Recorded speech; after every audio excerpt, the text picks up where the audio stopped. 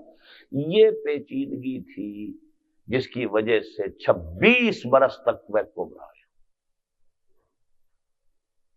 اس زمانے میں جب عزم نکالا کرتا تھا، جمعیت طلبہ کا ناظم اعلیٰ تھا، ایک 15 روزہ پرچہ نکالتا تھا میں عزم کے نام سے، اس میں ایک وہ بڑے سائز کا، لمبے سائز کا جیسے ہوا کرتا تھا چٹان، قندیل وغیرہ، ایک خاص ایک ریگولر سائز ہوتا تھا اس زمانے میں ویکلیز کا، تو اس کا ایک پورا آخری صفحہ اس کے لیے وقت تھا کہ دستوری مسائل پر خطوط ہوں، مضامین ہوں، اور اس کا عنوان یہ تھا کہ اس سوچ میں کلیاں زرد ہوئیں، اس فکر میں غنچے سوکھ گئے، آئین گلستاں کیا ہوگا، دستور بہاراں کیا ہوگا۔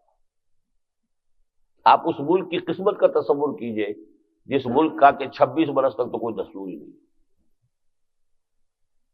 ویکوم ہوتا ہے تو ظاہر بات ہے کہ اس کے تو نتائج پھر جو بھی نکلتے ہیں وہ نکلے۔ غرض کہ ہمارا حال کیا ہوا، ہم تو فانی جیتے جی وہ میت ہیں، بے گور و کفن غربت جس کو راس نہ آئی اور وطن بھی چھوٹ گیا۔ اسلام ہم نے خود چھوڑا اور مغربی جمہوریت ہمیں دنیاوی اعتبار سے بھی راس نہیں آئی۔ ہمارا دستور نہیں بن سکا اس مغربی جمہوریت کی وجہ سے، اس لیے کہ ہر شے کے اصول ہے۔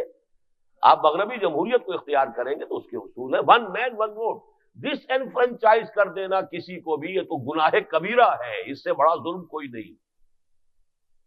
ہر نظام کا جو سب سے بڑا گناہ ہے ڈس انفرنچائز کر دیا، ہمارا حق جو ہے اس کے اندر کبھی کر دی۔ اب آئیے تیسری بات، کسی بھی ملک کے لیے قومی زبان کا مسئلہ، بلکہ چوتھی بات سمجھیے، بہت اہمیت کا حامل ہوتا۔ جب تک تو تھی مسلم لیگ تحریک پاکستان کے مرحلے میں، تو ظاہر بات ہے کہ اردو گویا کہ مسلم لیگ کی زبان اردو، جھگڑا تھا ہندی سے۔ وہ اقبال کا شعر کئی دفعہ میں نے آپ کو سنایا ہے،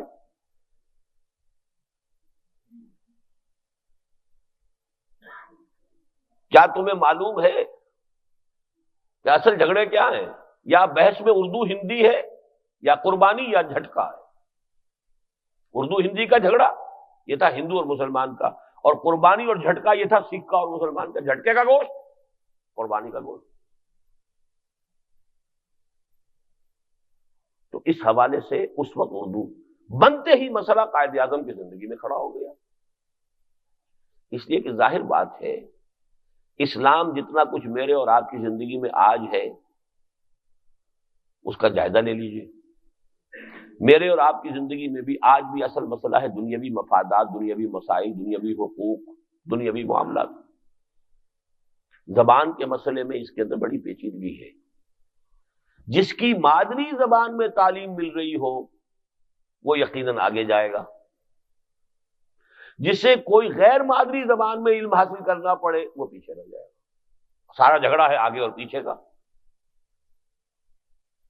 سب سے پہلے بنگال کھڑا ہو گیا کہ ہمیں اردو نہیں، ہم پر مت ٹھوسی جائے، اور یہ ہو سکتا تھا اور کچھ نہ ہوتا اگر مغربی پاکستان اردو کو سب کے سب لوگ تسلیم کر لیتے تو 2 لینگویجز آج بھی آپ کو معلوم ہونا چاہیے کینیڈا میں بائی لنگوئل اسٹیٹ ہے۔ ہر سرکاری کاغذ جو چھپتا ہے، لٹریچر ہو، کوئی آرڈیننس ہو، کوئی قواعد ہو، قوانین ہو، پاسپورٹ، ایوری تھنگ، فرینچ بھی اس میں ہوگی اور انگلش بھی ہوگی۔ تو ہو سکتا تھا، لیکن یہاں پر سندھ کا مسئلہ بھی موجود تھا۔ باقی تینوں صوبے اردو کو قبول کرنے کے لیے تیار تھے، اس لیے کہ ظاہر بات ہے بلوچی زبان کی اتنی کوئی تاریخ نہیں، کوئی ادب نہیں، کوئی اس کی ہسٹری نہیں، اسی طرح پشتو زبان کی بھی اتنا نہیں، اور پنجاب نے تو اردو کو گویا کہ اپنی قومی زبان کی حیثیت سے پنجاب کی ایلیٹ نے تو اسے اڈاپٹ کیا تھا۔ پورے ہندوستان میں وہ جو کبھی 2 مراکز شمار ہوتے تھے، لکھنؤ اور دلی، وہ تو کبھی کے ماضی قدیم کی بات تھی، اب تو تھے یا حیدرآباد دکن یا لاہور، اردو کے مرکز 2 تھے، صحافت تھی، شاعری تھی، آپ سمجھیے کہ یا تو حیدرآباد دکن میں تھی اور یا یہ کہ لاہور میں تھی۔ لیکن سندھ کا معاملہ اور سندھ کا کلیم تھا، تو جو حقائق ہوتے ہیں ان کو دیکھنا چاہیے، اور 2 اشخاص نے آپ کے ہاں عین بر وقت مشورہ دیا اور صحیح دیا۔ سر آغا خان نے کہ عربی کا فیصلہ کرو کہ عربی زبان کو یہاں کی قومی زبان بنائے، سرکاری زبان، اور زاہد حسین مرحوم وہ میرے عزیزوں میں سے تھے، first governor of the state bank of Pakistan. لیکن اس ملک کے اندر نہ حکومت، نہ قیادت، نہ مذہبی عناصر، مذہبی قیادت نے بھی کبھی اس حقیقت کو تسلیم نہیں کیا. نتیجہ کیا نکلا؟ بنگلہ دیش، بنگلہ بھاشا کی تحریک جو شروع ہوئی ڈھاکہ سے، وہ بنگلہ دیش تک پہنچ گئی. اور آج بھی آپ کے ویسٹ پاکستان میں کہنے کو آپ اردو سمجھتے قومی زبان، آپ مجبور ہیں کہ انگریزی ہی کو قومی زبان قرار دیں، اور ہے بالفعل تو وہی ہے. آج بھی پہلی جماعت سے دوبارہ آپ ریورٹ کر کے اور زیادہ ترویج کس زبان کی کر رہے ہیں؟ انگریزی کی. یہ اپنے آپ کو دھوکہ دینے والی بات ہے کہ اردو جو ہے وہ پاکستان کی قومی زبان ہے. تو ہماری کہاں وہ میچورٹی جس کو کہتے ہیں قیادت کی سوچ، حالات کا جائزہ، اس کے حوالے سے غور و فکر کرنا. کوئی زبان مقدس نہیں ہے، نہ اردو نہ سندھی. مقدس زبان اگر ہے تو صرف عربی زبان ہے ہمارے لیے، اور وہ بھی اس لیے نہیں کہ عربوں کی زبان ہے، اس لیے کہ قرآن کی زبان ہے، حدیث کی زبان ہے، محمد رسول اللہ کی زبان ہے صلی اللہ علیہ وسلم. اور یہ سب کے لیے یہاں سندھ کے اندر کتابیں لکھی گئی. مجھے افسوس ہے وہ کتاب گم ہو گئی. جب میں نے دورہ کیا تھا، میں جب گیا تھا دادو، وہاں مجھے ایک صاحب نے کتاب کا نسخہ دیا کہ جو اس زمانے میں سندھی کچھ دانشوروں نے شائع کیا تھا، پوری کتاب شائع کی تھی کہ عربی کو یہاں پر نافذ کیا جائے، عربی کو قبول کرنے کو تیار ہے. بھئی عربی اردو اسپیکنگ کو بھی سیکھنی پڑے گی، پنجابی کو بھی سیکھنی پڑے گی، سندھی کو بھی سیکھنی پڑے گی، بنگالی کو بھی سیکھنی پڑے گی. کم سے کم برابر تو رہیں گے. آپ اردو ٹھوسیں گے تو سندھی بچہ پیچھے رہ جائے گا. پھر آپ لڑیں گے، اونچے نمبر والے کو چھوڑ دیا، کم نمبر والے کو لے لیا. وہ آخر کوٹا یہاں ہوا تو کسی وجہ سے ہوا تھا. پھر میں کہتا ہوں دنیا میں کوئی کام بغیر کسی سبب کے نہیں ہوتا. واقعہ یہ پنجاب میں کوٹا نہ ہوتا تو پنجاب کا مسلمان کبھی اٹھ کے کھڑا ہو نہیں سکتا تھا ہندو کے مقابلے میں. کوٹا کون؟ ورنہ کالجوں میں مسلمان کو داخلہ مل جاتا پنجاب میں. میں انڈیا کی بات کر رہا ہوں، یونائٹڈ جو پنجاب تھا، ہندو کا مقابلہ کرنے والا پنجابی مسلمان کہاں تھا؟ وہ تو اس وقت کوٹا تھا، وہاں پر مسلمانوں کی اپنی سیٹیں مقرر ہوتی تھی. تب انجینئرنگ کالج میں، میڈیکل کالج میں مسلمان بھی پہنچتا تھا. ورنہ اگر ہوتا اوپن کمپٹیشن، ہندو آنے دیتا تھا کسی مسلمان کو؟ اسی طرح وہاں طے کروایا تھا سر چھوٹو رام نے، وہ اربن اور وہ جو دیہاتی کی تقسیم ہے کہ کوئی شہری جو ہے دیہاتی زمین نہیں خرید سکتا. قومیتیں جو ہے تقسیم کر دی گئی تھی. یہ زراعت پیشہ اقوام ہے، یہ غیر زراعت پیشہ اقوام ہے. غیر زراعت پیشہ کوئی، ورنہ ہندو مہاجن کسی مسلمان کے پاس یا کسی اور ہندو جاٹ کے پاس زمین رہنے دیتا. یہ تحفظات دنیا میں کرنے پڑتے ہیں کہ کچھ طبقات بیکورڈ ہیں، ان کو کچھ نہ کچھ جو ہے وہ آپ ان کو رعایت دیجئے تاکہ ایک ہوموجینس سا نظام بن جائے، پوری قوم جو ہے کسی ایک سطح پر آ جائے. ورنہ جو کسی وجہ سے ہینڈی کیپڈ ہے وہ ہمیشہ کے لیے ہینڈی کیپڈ رہ جائے گا، اور جو کسی وجہ سے آگے نکل گیا ان کی ہمیشہ کی ڈومینیشن ہو جائے گی. تو حقائق ہے. لیکن اگر ہوتی عربی زبان تو جھگڑا ہی نہیں. وہ سندھی کو بھی سیکھنی ہے، اور اردو اسپیکنگ والے کو بھی سیکھنی ہوگی، پنجابی کو بھی سیکھنی ہوگی، اور کسی کو اس میں کوئی ہو نہیں سکتی. وہ ہماری قرآن کی زبان ہے، وہ ہماری حدیث کی زبان ہے، اللہ اور رسول کی زبان ہے. اس میں کسی لیکن یہ کہ کیا ہوا؟ یہ ہے چوتھا بلنڈر جو ہم نے کیا ہے نیشنل لینگویج کا. پانچواں اس سب کے اوپر جلتی پر تیل، ماشاء اللہ. ماشاء اللہ کا مطلب کیا ہوا؟ فوج تھی مغربی پاکستان کی، بلکہ وہ تو پھر جو مشرقی پاکستانی کے نزدیک ہر مغربی پاکستانی شاڑا پنجابی تھا. وہ تو سب پنجابی تھے. وہ نفرت جب آتی ہے، ابھی حال ہی میں ہمارے جو میجر جنرل ریٹائرڈ محمد حسین انصاری صاحب نے جو واقعات سنا، میں درس گیا ہوں. یعنی یہ کہ چونکہ ان کی تھے وہ چشمدید واقعات. امین جوٹ ملز میں چٹاگانگ میں جس طریقے سے چھوٹے چھوٹے بچوں کی لاشیں جس طریقے سے وہاں پہ پڑی نظر آئی، اور ایک بہت بڑا کمیونٹی ہال تھا، اس کے چاروں طرف جو ہے کوئی ایسا تھا کہ وہاں بارشیں چونکہ زیادہ ہوتی ہیں تو بڑی گہری ایک نالی کھلی، ساری کی ساری خون سے بھری تھی.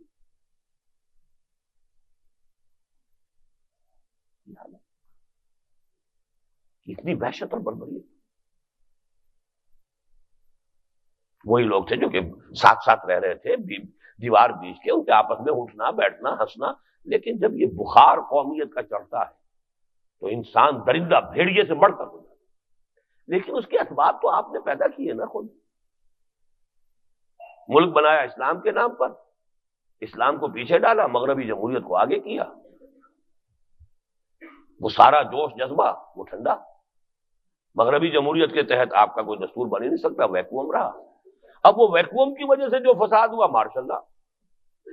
مارشل لا کا مطلب مغربی پاکستان حکومت کر رہا ہے مشرقی پاکستان پر، اور مغربی پاکستان کیا، پنجاب بھی کہنا غلط ہے۔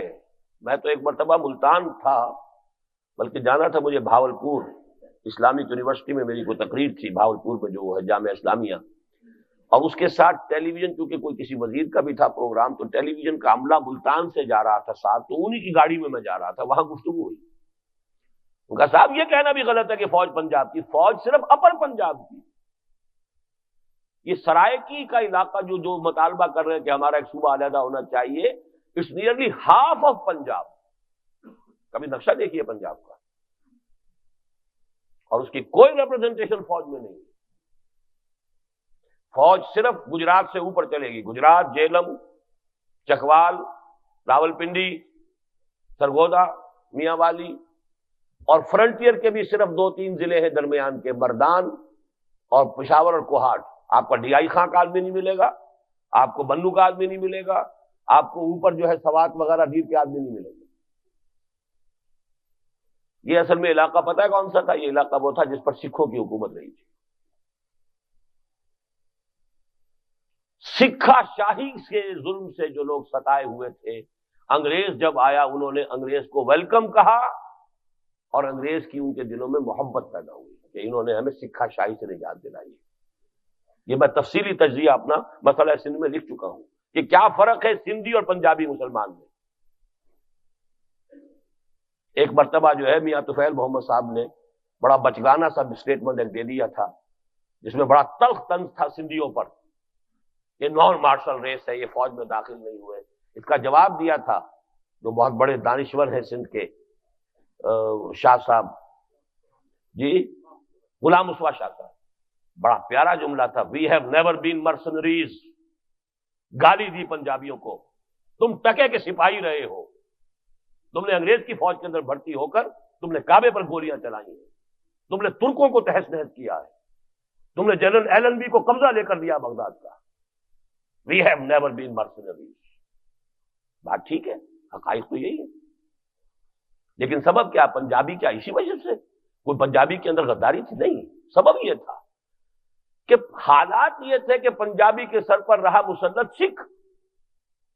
انگریز نے آ کر گویا کہ پنجابی کو سکھ سے نجات دلائی، سندھ میں انگریز نے مسلمان سے حکومت چھینی، تو کیا دونوں کا ایک طرز عمل ہو سکتا؟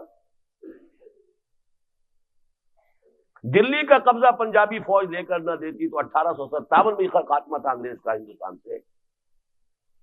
دلی کا قبضہ لے کر دیا ہے پنجابی فوج نے انگریز کو 1857۔ تو اصل سبب اس کا بھی سبب تھا، آخر کوئی نہ کوئی رد عمل ہوتا ہے حالات کا، واقعات کا۔ سکھوں کی حکومت کے مقابلے میں انگریز کی حکومت ایسا ہے جیسے جہنم میں سے نکال کے آدمی جنت میں آ جائے۔ رول آف لا ہے، تصور ہے، کوئی آپ کو زبردستی پکڑ کے تو نہیں لے جائے گا، کوئی قانون ہوگا، کوئی مقدمہ چلے گا، جو بات بھی ہوگی کسی اصول سے ہوگی۔ وہ سکھا شاہی کا تو مطلب ہی ہے کہ کوئی قانون نہیں، کوئی ضابطہ نہیں، جو خالصہ کے دل میں آ گئی بس وہی قانون ہے۔ تو اس وجہ سے ایک ذہنیت بنی ہے، ایک رد عمل ہوتا ہے ایک چیز کا۔ بہرحال یہ جو مارشل لا ہے، اس کے تسلسل میں آخری دلیل، بہرحال وہ ایجنٹ تھے، ہندوستان کے ایجنٹ تھے، ہر ہندو ہندوستان کا ایجنٹ ہے، سیدھی سیدھی بات ہے۔ ان کی بھارت ماتا کے ٹکڑے ہم نے کرا کے پاکستان بنایا ہے، وہ تو کبھی ذہناً تسلیم نہیں کر سکتے، وہ تو ان کے دانشور آ کے بھی کہہ جاتے ہیں یہاں ہم نے پاکستان کو تسلیم کیا، دو قومی نظریے کو تسلیم نہیں کیا۔ اس کی کیا معنی ہے؟ غور کیا آپ نے؟ ان کے آ کر آپ کے لاہور میں کہہ کے جاتے ہیں ان کے دانشور، ان کے صحافی، ہم نے پاکستان کو تسلیم کیا، دو قومی نظریے کو تسلیم نہیں کیا۔ کیا مطلب ہے؟ دو قومی نظریے سے پاکستان وجود میں آیا، وہ نہیں تسلیم کیا۔ آخری اب صورتحال کیا تھی؟ اگر ہمارے ہاں کوئی میچور سے کوئی ہوتی قیادت، وہ مسئلہ ہے جو اب کا مسئلہ ہے سب سے زیادہ نمایاں، سارے وہ فیکٹر جو میں نے گنوائے یہاں بھی موجود ہیں. لیکن آخری جس چیز کو شمار کر رہا ہوں، اگر ہمارے ہاں کوئی میچور پولیٹیکل لیڈرشپ ہوتی تو نظر آ گیا تھا بہت جلد کہ مشرقی مغربی پاکستان ساتھ نہیں چل سکتے. کسی خوش اسلوبی سے sitting on the table negotiate کی. یہ آخری درجے میں نے 1969 میں مقالہ لکھا تھا یہ میثاق میں کہ دنیا کی کوئی طاقت مشرقی پاکستانیوں کو مجبور نہیں کر سکتی کہ مغربی پاکستان کے ساتھ رہیں. یہ ان کے اوپر آپشن چھوڑ دینا چاہیے، ریفرینڈم کروائیے. ریفرینڈم اگر ہو گیا ہوتا تو میں اول تو یہ سمجھتا ہوں کہ وہاں کی اکثریت جو ہے مغربی پاکستان ہی کے ساتھ رہنے کو ترجیح دیتی. پھر ان سے پوچھا جاتا آپ کی ٹرمز کیا ہے، ظاہر بات ہے آپ اپنی ٹرمز کے اوپر ہی ہمارے ساتھ رہیں گے نا. لیکن یہ کہ اگر نہ فرض کیجئے تو ٹھیک ہے بھائی، آئیے علیحدگی کر لیجیے، بیٹھ کر بات کیجیے. زبردستی، جبر، مجبور کر کے آپ یہ تو کر سکتے ہیں کہ پاکستان کے اس علاقے کے اندر کسی جگہ پر بمباری کر دیں، کسی جگہ کچھ اور کر دیں. مشرقی پاکستان اس طریقے سے جبر کے ساتھ، آخر بلوچستان پہ بمباریاں بھی ہوئی ہیں، 2 مرتبہ ہوئی ہیں. ابھی ہو سکتا تھا مالاکنڈ میں معاملہ ذرا آگے بڑھتا تو سیدھی سیدھی بمباریاں ہوتی، کیوں نہ ہوتی.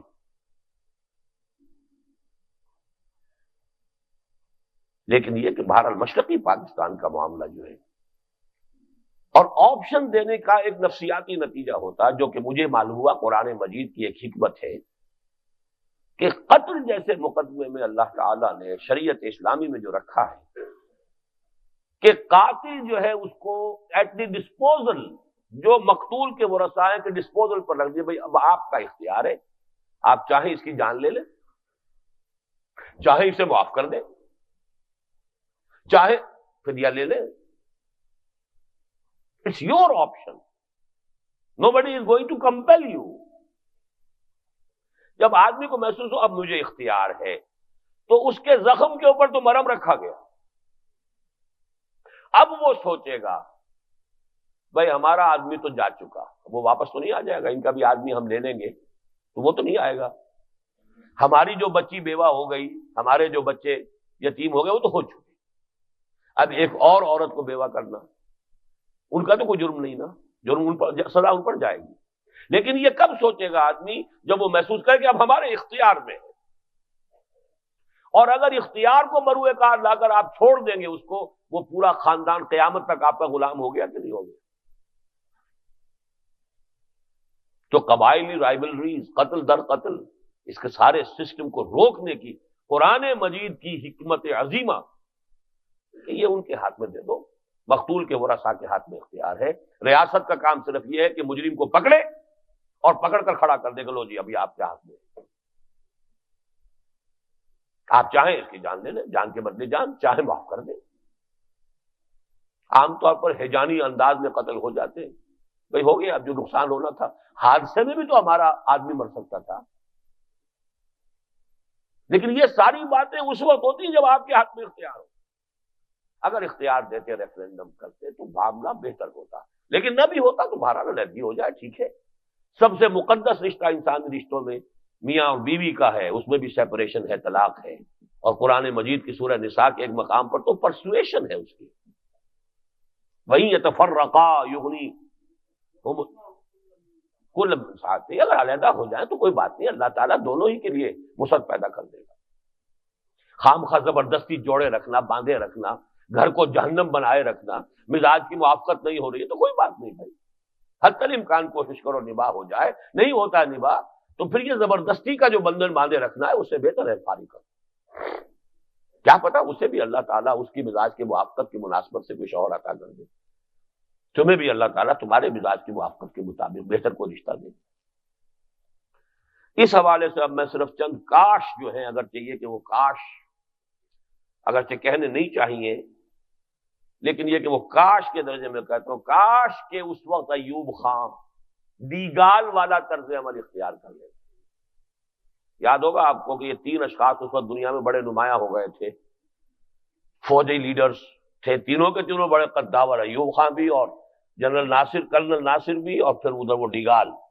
لیکن دیگال کی دیکھیے حکمت عملی، اسے اپنے بہترین دوستوں کو جیل میں ڈالنا پڑا ہے، لیکن اس نے الجزائر کو آپشن دے دیا کہ بھائی آپ رہنا چاہتے رہیں، نہیں رہنا چاہتے زبردستی آپ یہ، ورنہ لڑتے رہیے۔ الجزائری بھی مر رہے تھے اور فرانسیسی بھی مر رہے تھے، اور مرنے کے علاوہ یہ کہ سارے ریسورسز قوم کے جو ہے کھپ رہے ہیں اس پر۔ تو why to carry this dead load, اس ڈیڈ لوڈ کو اٹھا کے پھینکو تاکہ اپنی جگہ پر فرانس تو ترقی کر سکے۔ لہذا ہوا ریفرینڈم، چھٹی دے دی۔ کاش، اب کاش ہی کہہ سکتا ہوں، کاش اس ملک میں مغربی جمہوریت کے پرستار، اب یہ میں کہہ رہا ہوں اس میں بڑے بڑے علماء کے نام بھی آتے ہیں اور بڑی بڑی مذہبی شخصیتوں کے نام بھی آتے ہیں، سب کے سب اس مغربی جمہوریت کے دل دادا، کیا امامان سیاست، کیا کلیسا کے شیوخ، سب کو دیوانہ بنا سکتی ہے میری ایک ہو، وہ ہو جو ہے ابلیس کی مغربی جمہوریت۔ تو نے کیا دیکھا نہیں مغرب کا جمہوری لباس، چہرہ روشن اندرون چنگیز سے تاریخ تک، ہم نے خود پہنایا ہے شاہی کو جمہوری لباس، جب ذرا آدم ہوا ہے خود شناسو خود نہیں کر۔ اس کے دلدادگان تھے وہ جنہوں نے جمع ہو کر ایوب کو مجبور کیا کہ اگر ترا سازش کیس واپس لو، اور ہیرو بنا کر اس کو مجیب الرحمان کو جو ہے لاہور بلایا ہے اس کانفرنس کے اندر، اور پارٹیز کانفرنس کے اندر، ورنہ کیس ثابت تھا، حقیقت تھی، اس کو سزا ملنی چاہیے تھی۔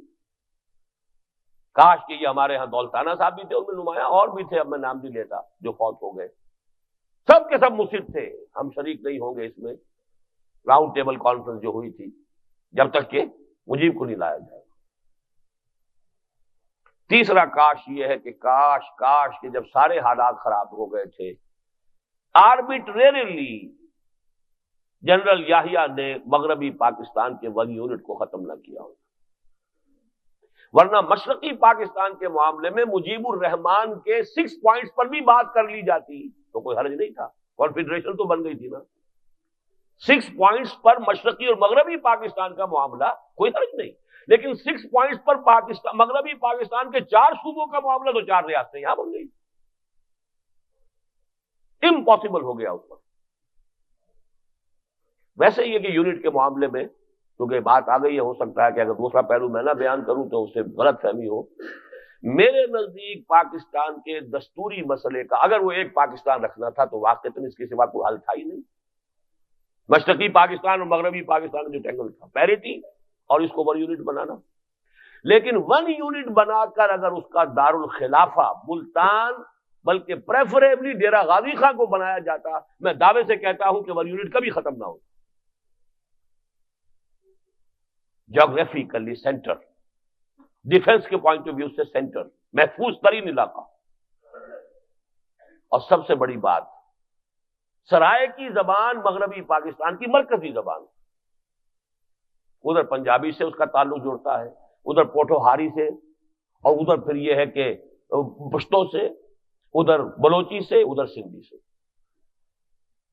کتنے آج بھی سندھ کے اندر کی ٹاپ کی فیملیز جو ہے، جو سیاستدانوں کی گھروں میں سرائے کی بولتے ہیں، سارا جتوئی فیملی کی جو گھریلو زبان ہے وہ سرائے کی ہے۔ لیکن یہ ہے اصل میں ہمارے ہاں کا ویسٹڈ انٹرسٹ، پنجاب، اور وہ بھی وہ اصل پنجاب، سینٹرل پنجاب، اور اس کے وہ جو سرمایہ دار، خاص طور پر کہ جو گورنمنٹ کانٹریکٹرز کسی زمانے میں ہوتے تھے، کروڑ پتی، یہ ان لوگوں کی شرارتیں اور ان کی بے ایمانیاں ہیں کہ جنہوں نے یہ 1 یونٹ بنوایا، اور پھر یہ کہ وہاں پر اس کا مرکز لاہور میں رکھوایا، کسی اصول سے ٹھیک نہیں۔ ہندوستان نے پروونشل کیپٹل نہیں بنایا امرتسر کو، ایک اینٹ نہیں رکھی۔ میں 33 برس کے بعد میں نے دیکھا امرتسر، سن 47 میں نے دیکھا تھا، 12 جولائی 1947 کو اپنا میٹرک کا رزلٹ لاہور میں سن کر گیا ہوں حصار واپس، اور امرتسر ہو کر گیا ہوں، ہمارے کچھ عزیز وہاں رہتے تھے، تو میں تو سن 47 کا آئی وٹنس ہوں امرتسر کا، اور پھر 33 1/3 آف اے سینچری کے بعد 1980 میں گیا ہوں، مجال نہیں پورے امرتسر میں کوئی ایک اینٹ نہیں دیکھی ہو میں نے رکھی، اس لیے کہ سرحد کے اتنے قریب۔ کوئی عقل کی بات ہوتی ہے وہاں سے سیدھی جو ہے توپیں وہ اپنے سرحد میں رکھتے ہوئے بھی گولے لاہور پہ برسا سکتی ہیں، اور پاکستان کی توپیں جو ہے اس کے گولے ابرسر جائیں گے۔ ڈیفنس جو ہے خود ایک ملٹری سائنس اپنی جگہ ایک سائنس ہے، اس کی روح سے لاہور انڈیفینڈیبل سٹی ہے۔ اس کا لائن آف ڈیفنس جو ہے ٹیکنیکلی وہ دریا کے پار ہے۔ First line of defence is river Ravi. Ravi سے پرے جو لاہور ہے اس کا کوئی ڈیفنس ہی نہیں ہے۔ وہ تو بی آر بی کینال بن گئی تھی ایک وقت کی ضرورت کے تحت 1965 میں، وہ رکاوٹ بن گئی کچھ، ورنہ کوئی ہے ہی نہیں، آبسٹرکشن ہی نہیں۔ لیکن وہاں پر واپڈا ہاؤس بن رہا ہے، وہاں پر جو ہے وہ نئی نئی کالونیز بنی ہے، جو ڈھیلوں کی زمین تھی وہ سونے کے بھاؤ جو بکی ہے، تو فائدہ کس کو پہنچا؟ یہ بے ایمانیاں ہیں کہ جو قوم کا بیڑا غرق کرواتی ہیں۔ اور ویسٹرن انٹرسٹ، اور وہ کسی پوری قوم کا تو نہیں، پورے پنجابی قوم کا تو نہیں، چند فیملیز ہو میٹر، ورنہ یہ کہ ون یونٹ تو بڑی ایک نیچرل بات تھی۔ بہرحال یہ ہے وہ اسباب۔ باقی آخری درجے میں آ کر کوئی غلطی بھٹو کی، کوئی غلطی مجیب کی، کوئی فلاں کی، وہ تو شخصیات ہوتی ہیں، لیکن یہ کہ اس قسم کے حوادث کو آپ یہ سمجھیں کہ کسی ایک آدمی کے کیے سے اتنی بڑی سزا پوری قوم کو مل گئی، یہ در حقیقت اوور سمپلیفیکیشن، بس کسی کی دشمنی کے آ کر جو ہے وہ سارا کا سارا الزام کسی ایک کے سر کے اوپر ڈال کر اپنے آپ کو بری کر لینا۔ ہم سب مجرم ہیں۔ پاکستان میں اسلام نہیں آیا تو یہاں کا ہر فرد مجرم ہے اس کا، اس لیے کہ وہ بھی اس قوم کا فرد ہے۔ اس کی اجتماعی پالیسی کے اندر انہوں نے بھی تو اپنی ساری توجہ جو ہے اپنی دنیا بنانے میں لگائی ہے، اپنی بلڈنگیں بنائی ہیں، اپنے محل تعمیر کیے ہیں، اپنے کارخانے بنائے ہیں۔ پاکستان میں اسلام لانے کے لیے کتنی محنت کی ہے اور کتنا اثار کیا ہے، کتنی قربانیاں دی ہیں، اپنی معاشرت اپنی معیشت میں اسلام کی پابندی کتنی کی ہے، یہ دیکھ لیں، ہر شخص دیکھ لے، اپنے گریبان میں جھانک لے۔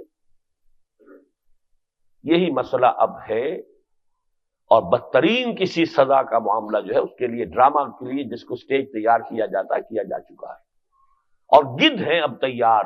ظاہر بات ہے کہ جب کوئی جانور کہیں مر رہا ہو یا کوئی انسان مر رہا ہو تو آپ کو معلوم ہے گدھ جو ہے وہ چاروں طرف اکٹھے ہو جاتے ہیں، جب تک جان کی رمق نظر آتی ہے قریب نہیں آتے، کیا پتہ ہاتھ اٹھائی دیتے ہمارے، مر گیا تو اب انتظار میں بیٹھے ہوئے ہیں۔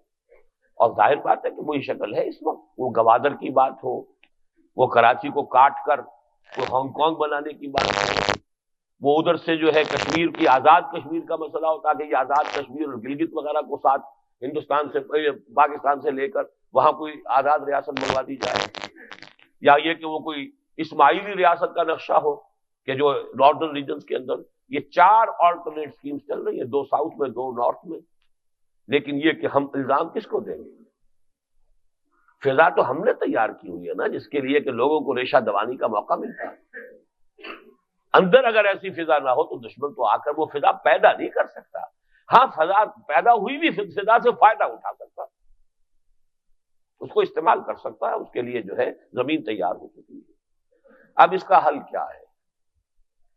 نمبر 1، علاج اس کا وہی آب نشاط انگیز ہے ساقی۔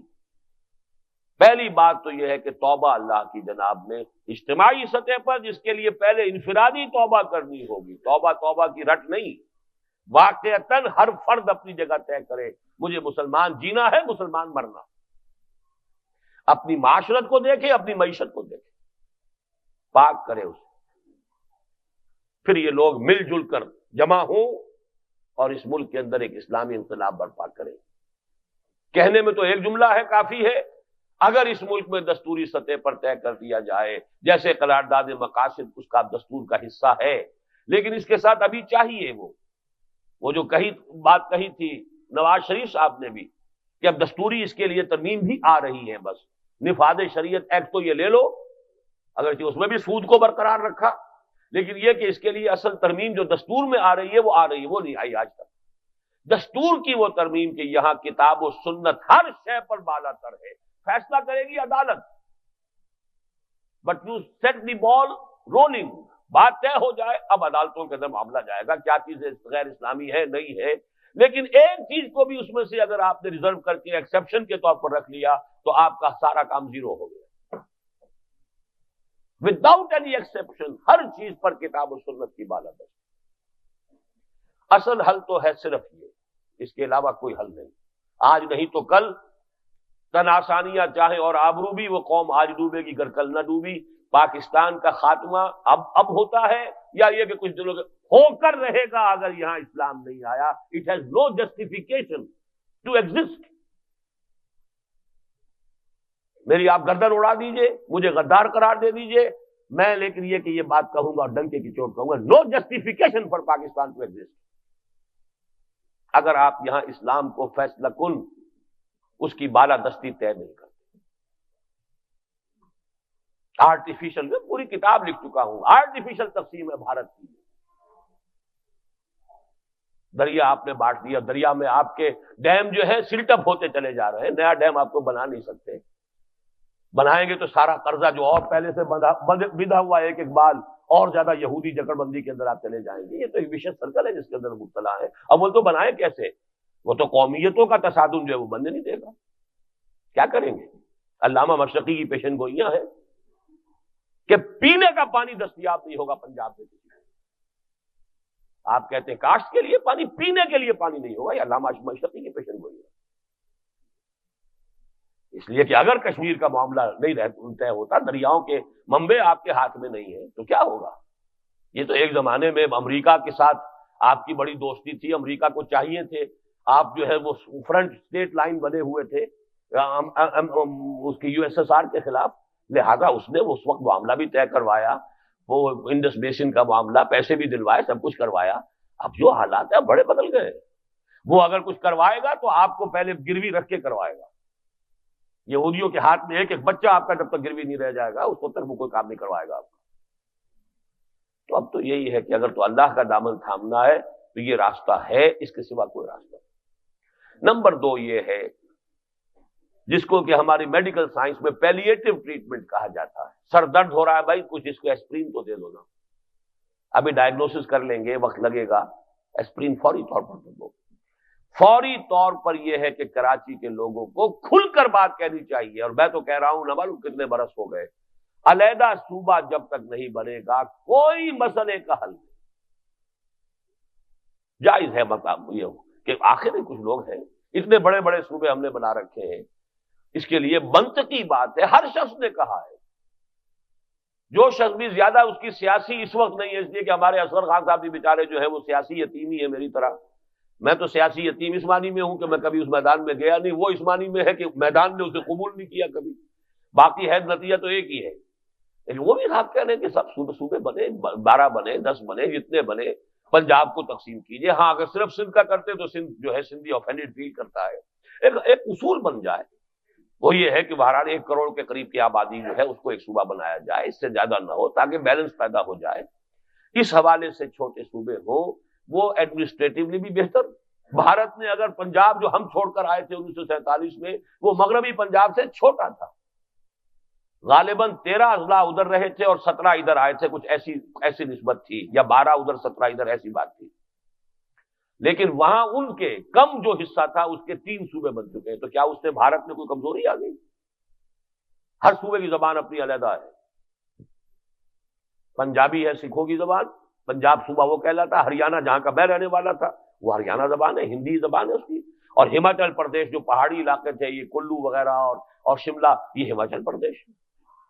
اور پنجاب کا صدر مقام بھی چندی گڑھ ہے، وہ امرتسر نہیں ہے، پہاڑوں میں جا کے بنایا، پروونشل کیپٹل. ہریانہ اور پنجاب دونوں کا کامن ہے، ایک ہی صدر مقام ہے، چندی گڑھ ہے. تو چھوٹے صوبے یہاں کے، اور خاص طور پر کراچی کا مسئلہ، ورنہ یہ ٹوٹ جائے گا، علیحدہ ہو جائے گا. کیا ہوگا، کیا تباہی آئے گی، کس کس کے لیے آئے گی. کچھ لوگوں کی تو شاید اس وقت بھی چاندی بن جائے. سنا ہے یہاں پراپرٹی کی قیمت تو چڑھ ہی رہی ہے. کوئی آ کے کوئی گدھ تو ہے جو خرید رہے ہیں بڑی بڑی قیمتوں کے اوپر، ان کی اپنے کچھ لانگ ٹرمز ہیں. یہ بہرحال لوکل کیپٹل تو نہیں ہو سکتا. ملک کے حالات تو اس کا کسی نے سے کوئی اس کے سازگاری نظر ہی نہیں آتی کہ لوکل کیپٹل جو ہے اس کے حوالے سے یہاں جو جائیداد ہے اور زمین کی قیمت بڑھ رہی ہے. وہ بڑی لمبی لمبی اسکیمیں سننے میں آتی ہیں، ان سب کا نہ میں جائزہ لے سکتا ہوں، نہ اس میں صحت کتنی ہے، جھوٹ کتنا ہے، مبالغہ کتنا ہے، حقیقت کتنی ہے، اس کا تجزیہ کر سکتا ہوں. لیکن میں یہ اصول جانتا ہوں جب کسی جسم کے اندر اپنی ریزسٹنس کمزور ہوتی ہے ہر طرح کے جراثیم آ کر حملہ کرتے ہی کرتے ہیں، it is rule of the nature. جب ہمارے اندر کی یہ صورتحال ہے اس کے اصل اسباب یہ ہے، تو بہرحال وہ دشمنوں کی طرف سے تو ادھر سے دائیں سے بائیں سے سامنے سے پیچھے سے وہ حملے ہوں گے، اور وہ ہو رہے ہیں مختلف شکلوں کے اندر، اور اس کا یہ کہ آخری حل تو وہی ہے، لیکن فوری طور پر یہ ہے کہ کراچی کے معاملے میں ایک علیحدہ صوبے کا مسئلہ جو ہے اس کو کھل کر بات کرنی چاہیے، کھل کر اس کا مطالبہ ہونا چاہیے۔